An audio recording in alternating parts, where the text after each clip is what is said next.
कहानी शुरू होती है दिल्ली की एक तंग बस्ती में, जहां भीड़, शोर और संघर्ष लोगों की जिंदगी का हिस्सा है।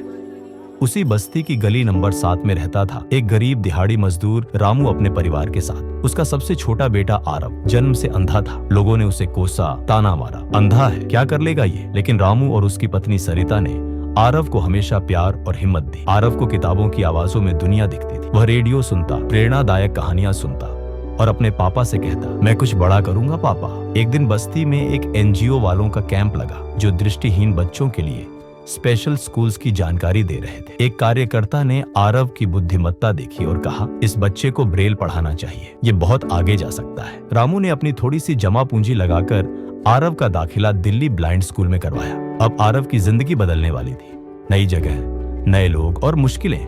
आरव डर गया। सब बच्चे ब्रेल पढ़ लेते थे, पर उसे शुरू में समझ नहीं आया। कुछ दिन बाद उसने माँ से फोन पर कहा, माँ मैं नहीं कर सकता, मैं वापस आना चाहता हूँ। माँ की आवाज कांपी लेकिन मजबूत रही। बेटा तू हार मान लेगा तो तेरा अंधापन ही जीत जाएगा, हिम्मत कर, हम तेरे साथ हैं। स्कूल में आरव की मुलाकात हुई विजय सर से, जो खुद भी दृष्टिहीन थे लेकिन देश के टॉप मोटिवेशनल स्पीकर्स में गिने जाते थे। विजय सर ने आरव से कहा, बेटा अंधापन कमजोरी नहीं, एक शक्ति है। तुम्हारी दुनिया अलग है, लेकिन इसका मतलब ये नहीं कि तुम इस दुनिया का हिस्सा नहीं हो सकते। विजय सर ने उसे ब्रेल पढ़ना सिखाया, टेक्नोलॉजी से परिचय कराया और आत्मविश्वास दिया। आरव ने फिर कभी पीछे मुड़कर नहीं देखा। वह ब्रेल में किताबें पढ़ने लगा, मोबाइल से वॉइस असिस्टेंट का इस्तेमाल करके इंटरनेट चलाना सीख गया। वो स्कूल की डिबेट प्रतियोगिता में भाग लेने वाला पहला अंधा छात्र बना। लोगों ने ताली बजाई, लेकिन कुछ ने ताने भी मारे। दिखता नहीं पर भाषण देता है। पर आरव अब बदल चुका था। वो मुस्कुराकर कहता, मैं देखता नहीं पर समझता सब कुछ हूँ। स्कूल में आरव को कुछ अच्छे दोस्त मिले, सौरभ, नेहा और इमरान, जो हमेशा उसका साथ देते। लेकिन एक बार जब नेशनल स्पीकिंग कंपटीशन की बारी आई तो उसे बाहर कर दिया गया,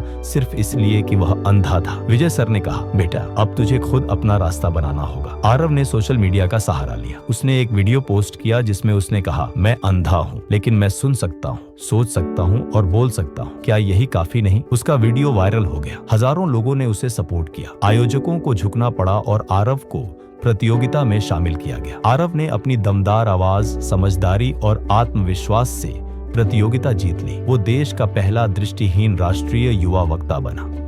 मीडिया ने उसे द ब्लाइंड फ्लेम का नाम दिया। अब वही लोग जो उसे अंधा कहकर ताना मारते थे, उसकी मिसाल देने लगे।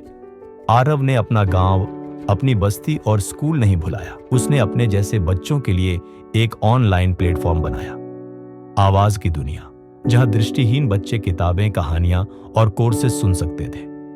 एक दिन जब आरव को राष्ट्रपति भवन में नेशनल यूथ आइकॉन अवार्ड मिला तो मंच पर बोलते हुए उसकी आवाज रुंध गई। मैंने बचपन में एक आवाज सुनी थी, मेरी माँ की आवाज, जिसने कहा था, हार मत मानना। आज मैं उसी आवाज के कारण यहाँ हूँ। आरव आज लाखों दृष्टिहीन बच्चों की प्रेरणा बन चुका है। उसकी कहानी हर स्कूल में सुनाई जाती है। उसका संदेश सीधा और सशक्त है। अंधापन आंखों में नहीं, सोच में होता है। जब तक आप हार नहीं मानते, कोई हार नहीं सकता।